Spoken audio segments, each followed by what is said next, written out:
point I will refer to about in the last many hours is the speaker's comments about the Affordable Care Act. Look, I've been saying throughout this campaign, be very clear that among the stakes in this election are whether we continue with the Affordable Care Act or not. It has been a part of Donald Trump's agenda for a very long time. He has made dozens of attempts to get rid of the Affordable Care Act. And now we have further validation of that agenda. One of the reasons why I want to vote for Donald Trump, because let me tell you something. I actually did have pre-existing conditions. I was diagnosed with melanoma in 2010. I was in California. I had insurance. But when I moved to Colorado under Obamacare, this was the loophole. They would not allow me to transfer my insurance to Colorado. So now I was uninsured in Colorado with pre-existing conditions. So I had to go into Obamacare. I didn't have a choice. But here's what I didn't know until I had the Obamacare, which I had to pay for at about $500 a month, and they covered nothing. When I say they covered nothing, I mean they covered $50 out of a $10,000 bill. They covered nothing. And every time I brought the little card to the hospital, the doctor, whatever, they would say, what is this? We don't understand. We've never seen this. I said, this is the Obamacare. This is the Affordable Care Act. Oh, yeah, I don't know that this is going to work. So I ended up having to pay out of pocket and for this Obamacare. So this Affordable Care Act is garbage. It really is. If you guys want to talk garbage, that's garbage. Forced into this government control where we have no control and no say so and still have to pay a lot. This is what they don't tell you. I'm telling you, that is from somebody with actual experience with Obamacare, with pre-existing conditions. Thank God I'm 100% cancer free now, by the way, but I know this for a fact. And people who support this will even gaslight me. Old friends of mine gaslight me. Well, you must have done something wrong. I must have done something wrong. How did I do something wrong? They always blame you for these terrible policies. It's ridiculous. Women's empowerment. American people, regardless of who they're voting for, know the importance of the Affordable Care Act, as it is also called Obamacare. You still have to pay it, but now you're just completely under government control. That's what she always fails to tell people in hopes that they won't be paying attention. Indications that we are receiving from my opponent that verify, validate, and reinforce the fact that, one, he is not going to be fighting for women's reproductive rights. He does not prioritize the freedom of women. Not true. And he is pro IVF as well. So all of this is complete propaganda.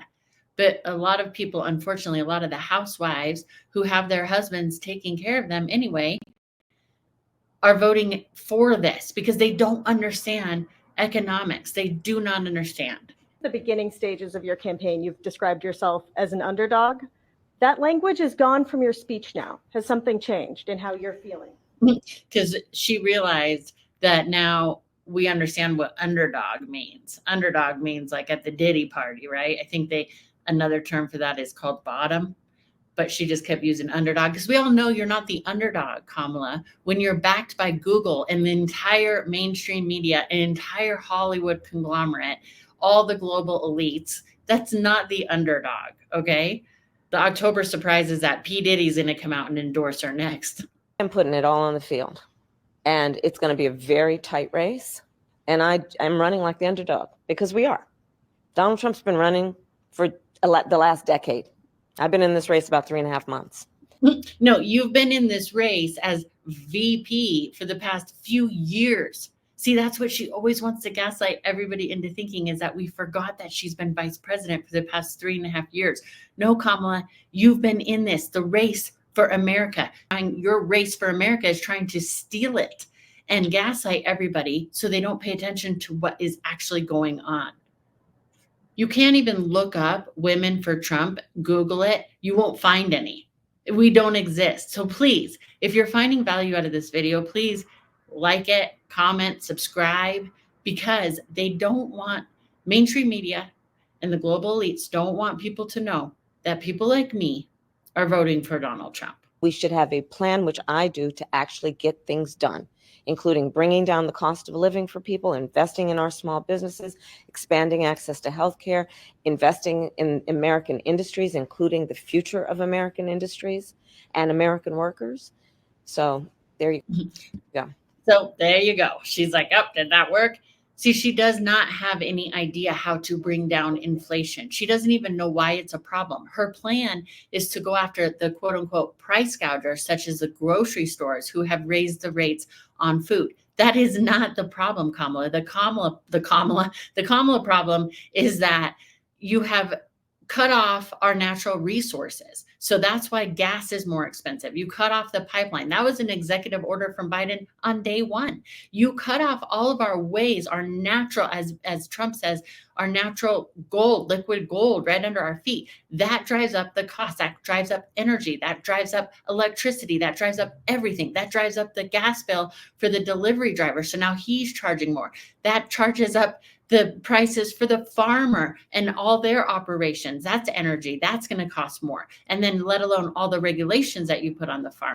And it just is a ripple effect down and down and down. So your idea is to attack the grocery store who's only making 1% to 2% margin, or the farmer, or whoever else who's trying to make a living. So then you'll have a monopoly, and that's not a free marketplace, because the only people that'll survive under that are like the Bill Gates and China, who own majority of the farmland in the United States. So your idea just to go after them is not going to stimulate the economy. What's going to stimulate the economy is to allow us to drill again, drill, baby, drill, so we can use those natural resources, bring down the cost of energy, bring down all these regulations on farmers, and everybody can do their business and operate. Plus, to add the tariffs. And people keep getting that mixed up because the media keeps spinning that. The tariffs are in place so that we discourage people from these sweat labor shops overseas, which are paying, kids and all sorts of people that are trafficked, not a livable wage, slave wage. And it's so weird that the left is fighting for that. We should be fighting for more industry in the United States of America. And if you still want to pay those slave wage positions, then you can do that, but you're going to be tariffed on the way in. That is not a tax on us. And by the way, our common goods should be coming from the United States. See, this is the gaslighting that they do. They want us to think that we are dependent on everybody else. We don't need to be. We are only if we cut off all the industry here, then we're dependent on everybody else around the world. And that's a dangerous position. That's what Trump wants to stop. If Kamala understood anything about basic economics, she would understand that as well.